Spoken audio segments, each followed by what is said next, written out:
Sin embargo, la herencia maldita de la ignorancia no se supera en una noche y un día, ni en 12 años. Le falta de cuadros técnicos eficaces, la incompetencia de la administración y la desorganización del aparato productivo. El burocrático temor a la imaginación creadora y a la libertad de decisión. Continúan interponiendo obstáculos al desarrollo del socialismo, pero pese a todo el sistema de impotencias forjado por 4 siglos y medio de historia de la opresión, Cuba está naciendo con entusiasmo que no cesa de nuevo. Mide sus fuerzas alegría y desmesura ante los obstáculos. El azúcar era el cuchillo y el imperio del asesino. ¿Edificar sobre el azúcar es mejor que edificar sobre la arena? Se preguntaba Jean-Paul Sartre en 1960 desde Cuba, en el muelle del puerto de Guayabal, que exporta azúcar a granel. Vuelan los alcatraces como un galpón gigantesco. Entró y contempló atónito una pirámide dorada de azúcar. A medida de las compuertas se abren por debajo para que las tolvas conduzcan el cargamento, sin embolsar hacia los buques. La rajadura del techo va dejando caer nuevos chorros de oro, azúcar recién transportada desde los molinos de los ingenios. La luz del sol se filtra y les arranca destellos. Vale unos 4 millones de dólares esta montaña tibia, que palpó y no me alcanza la mirada para recogerla. Pienso que aquí se resume toda la euforia y el drama de esta zafra récord de 1970, que quiso pero no pudo, pese al esfuerzo sobrehumano, alcanzar los 10 millones de toneladas. Y una historia mucho más larga resbala con el azúcar ante la mirada. Pienso en el reino del Francisco Suyarcó, la empresa de Alén Asado y asistiendo al nacimiento del futuro. Josefina, hija de Caridad Rodríguez, que estudia en una aula que antes era celda de cuartel, en el preciso lugar donde su padre fue preso y torturado antes de morir. Antonio Bastidas, el negro de las 70 años, que una madrugada de este año se colgó con ambos puños de la palanca de la sirena, porque el ingenio había sobrepasado la meta y gritaba, ¡carajo! Gritaba. Cumplimos, carajo, y no había en quien le sacara la palanca de las manos crispadas, mientras la sirena que había despertado al pueblo estaba despertándola toda Cuba.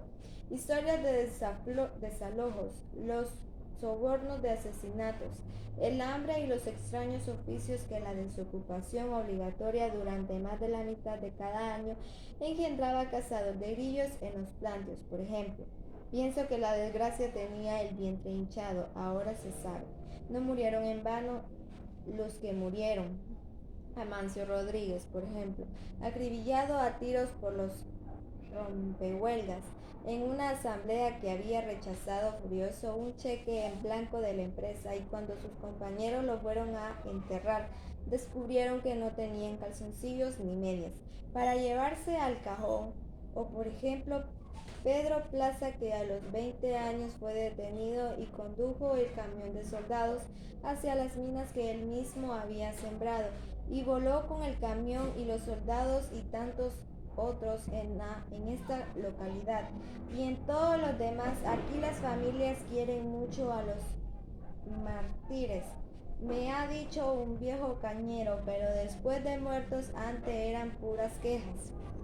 Sin embargo, no era por guilleríos entre los campesinos hombres del azúcar, ni que la provincia de Oriente fuera a la vez la mayor fuente de azúcar y de sublevaciones en toda la historia de Cuba.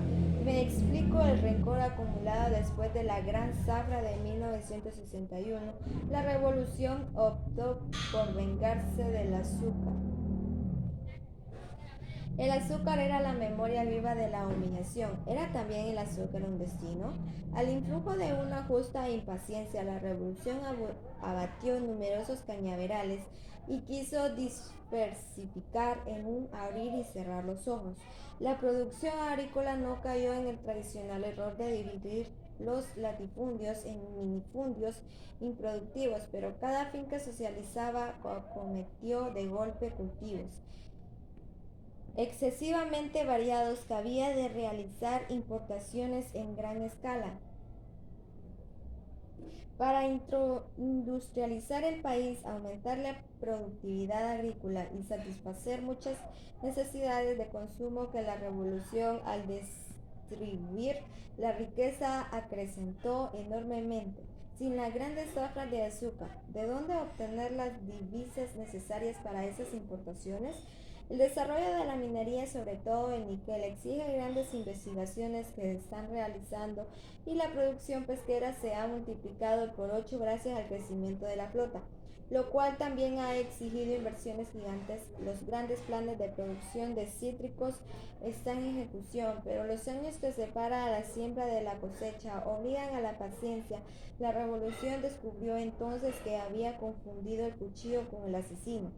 El azúcar, que había sido el factor del subdesarrollo, pasó a convertirse en un instrumento del desarrollo. No hubo más remedio que utilizar los frutos del monocultivo y la dependencia, nacidos en la incorporación de Cuba al mercado mundial, para romper el espinazo del monocultivo y la independencia, porque los ingresos que el azúcar proporciona ya no se utilizan en consolidar la estructura del sometimiento. Las importaciones de maquinarias y de instalaciones industriales crecieron en un 40% desde 1958. El excedente económico que el azúcar genera se moviliza para desarrollar las industrias básicas y para que no den tierras ociosos ni trabajadores condenados a la desocupación. Cuando cayó la dictadura de Batista, había en Cuba 5.000 tractores y 300.000 automóviles. Hoy hay 50.000 tractores, aunque en buena medida se los despreciaba por las graves deficiencias de organización y de aquella flota de automóviles. En su mayoría modelos de lujo, no restan más que algunos ejemplares dignos del Museo de la Chatarra. La industria del cemento y las plantas de electricidad han cobrado un asombroso impulso. Las nuevas fábricas de fertilizantes han hecho posible que hoy se utilicen 5 veces más abonos que en 1958. Los embalses creados por todas partes contienen hoy un caudal de agua 73 veces mayor que el total de agua embalsada. En 1958 ya han avanzado con botas de 7 leguas las áreas de riego. Nuevos caminos abiertos por todo Cuba han roto la incomunicación de muchas regiones que parecían condenadas al aislamiento eterno. Pero para aumentar la magra producción de leche del ganado cebú